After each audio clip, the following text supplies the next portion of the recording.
Hey guys, my name's Steph, I'm Botanist Cool, and today we're doing some mini painting. Now, we did a lot of mini painting and we filmed this all over on Twitch, so twitch.tv/Botanist Cool. I wanted to give you guys the abridged version, the short version, and the version you could just kind of watch if you got 10 minutes of your time to hang out, enjoy yourselves, and maybe if you catch a bit of the conversation that's on the left-hand side, hey, that's all good. But if you guys like mini painting, make sure to like, subscribe, and all that good stuff, and let's just get right on into it. I recently bought the Wildspire monster kit from Amazon, basically, and I looked at all of these beautiful minis that came in there, and there's the unboxing video that came before. You guys can take a look at that at any time. I'll link it down below as well. And I asked the subscribers over on Discord, hey, which ones do you want me to actually paint first?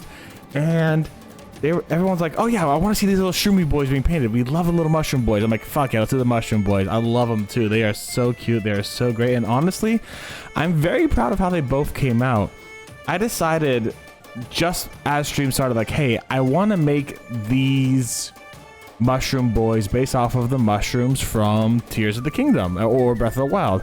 And why did I think about that? I was like, I want to see, like, maybe these mushrooms have different roles in their society. Maybe one's a poisonous rogue, maybe one is a, you know, stronger, sturdier mushroom like the iron shroom or something like that, you know what I'm saying? So I decided, hey, our first one we're gonna make based off the iron shroom, and our second one actually was inspired much later on by Ethano, one of our community members, who said that, like, one of his favorite shrooms was the rush shroom, and I'm like, oh, let's get a speedy assassin boy in here. So I did the rush shroom as well. You'll see them both later on at the very end of the video, up close and personal, but I really enjoyed making them. I really enjoyed having fun with them, and these are some of my first minis aside from Gorf, who was the bugbear that you might have seen previously. I have a longer video on him there, but if you guys do want to see that longer video, it's about a 2.5 hour video, the one I did today. Y'all just tell me in the comments if you want a full version, and I will put a full version up. Maybe make 2 different playlists, one full version, one quick speedy one, you know what I'm saying? But I really enjoyed doing these guys, and I was thinking to myself, what are they all different roles, and what if they were all, how would I use them in a game is what I was thinking to myself. And I thought to myself, I would use these guys in the game when it comes to protecting, like, an ancient forest or protecting an ancient temple of some sort, right? An ancient natural temple where you'd have to go in, and they might seem like bad guys at first because you need to go to this temple for XYZ reason, whatever it may be. Maybe there is a certain kind of purified water within the temple that would cleanse the evil of a nearby village, but these mushroom men do not want you going on in there because humans are bad and have destroyed portions of the forest. I know we talked about on stream, what if these guys were actually being poached for their medicinal or for their attack-based uses? Because if you have a poisonous toadstool that is living, sentient, etc., but at the same time it's very concentrated, knows what to do, and you can poach that thing, then maybe you can actually make a story all about late-stage capitalism and the destruction of another species for the use of humanity, or what would be considered humanity in this world, which could include elves, dwarves, halflings, etc. And the players actually have to choose between siding with the mushroom people or siding with this one bad village or this leader or this company or whatever that's actively hunting down these mushroom folk for their medicinal uses. And so we talked a little bit about a few things like that, and I gotta say, I'm a little partial to the poaching story, actually, as if I were to DM it myself. But I think they're both really good stories to tell. I think they'll both be a lot of fun. I think you could definitely use these both in a myriad of stories, and I think those are just 2 that came off the top of my head immediately. And I just really like the models a lot. I'll go over what the book, so the Wildspire actually gives a book full of stats and what have you. I'll go over quickly what these stats are, tell you guys how I would use them and all that good stuff, because there's a lot of good stuff in this book about what these guys are good for, what they do, how they attack, and all that stuff. I just gotta find the right page, because right now it turns to the beer golem automatically, which, hey, emblematic of maybe what I want, but I would rather have a cider golem personally. You know, I'm not a big beer guy. Here we are. It's a shroom druid, so they actually do have spell points. They're actually pretty low level. They only have 33 hit points, so about level 6-ish, because they have 66 health points. Their strength is low at an 8, dexterity is a 14, constitution is a 15, intelligence is 11, wisdom is a 15, and charisma of 13. Of course, these boys are charismatic. Are you kidding me? Did you see how cute these little boys are? I love them to bits. I love them to bits. Of course, they're actually vulnerable to fire, makes sense, and they are resistant to nothing, but they do have damage to poison, damage immunity to poison, which, hey, that makes a lot of goddamn sense.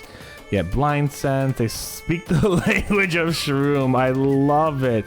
If you want to do it, you can also do druidic or perhaps sylvan. If you don't have the language of shroom in your game, they're great. They have spores they could use. They have the Guardians of the Woods. The shroom has advantage on wisdom checks, nice, and they also have wild shape. In the form of a violet fungus, very cool.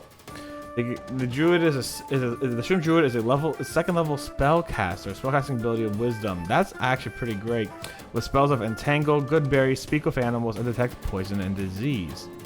And they also have their root bow. The thing is, actually, so the one thing I was a little sad about, they have a different picture in the book than they actually have in the model itself.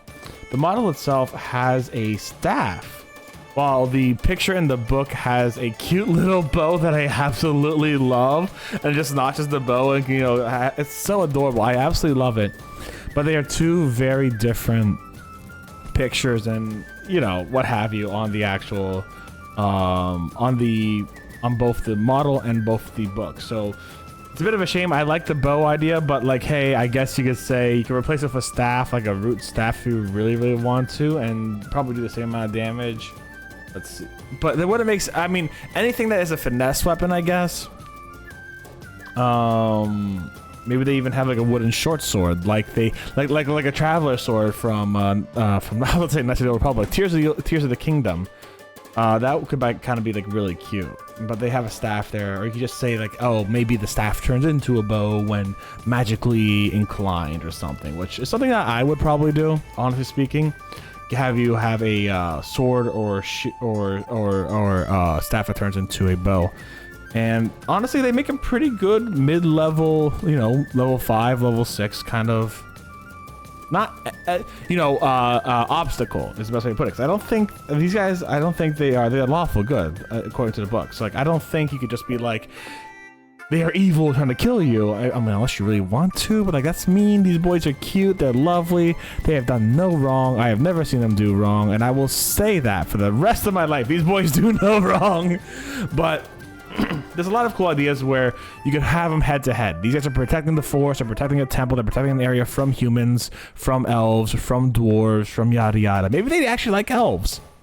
Maybe they're protecting it from dwarves who have been recently coming out to mine the area. Maybe they're protecting it from humans who are also just taking down the forest. Maybe elves are some of their only real allies, and as such, if you have some elven party members, they're able to talk to them a lot better, or communicate with them a lot easier, that kind of stuff. Anyways, I'm just kind of rambling on about these guys because I think that they are really cool and really lovely. But by now, you probably should have seen at least both of these guys. I probably put them close to the camera a few times because I want you guys to get a quick gander at them. I will say at the very end of this video, you will get a full-on view of how these two turned out, and I think they turned out really well. The Iron Shroom one was a little cakey. I didn't know how to properly do the paint and stuff like that, while the Rushroom one was still very amateur-y, but a lot better and not as cakey. Which I gotta say, I'm pretty proud of getting the Rushroom one down relatively well. Anyways, I think I'll let the video finish out now. I've been talking for like 9 minutes straight. Just about what I would do with this kind of stuff. So, hey, thanks for watching, guys. If you enjoyed, like, subscribe, all that good stuff. And I'll see you on the next mini painting stream. Stay safe and stay Botanist Cool. Bye, everyone.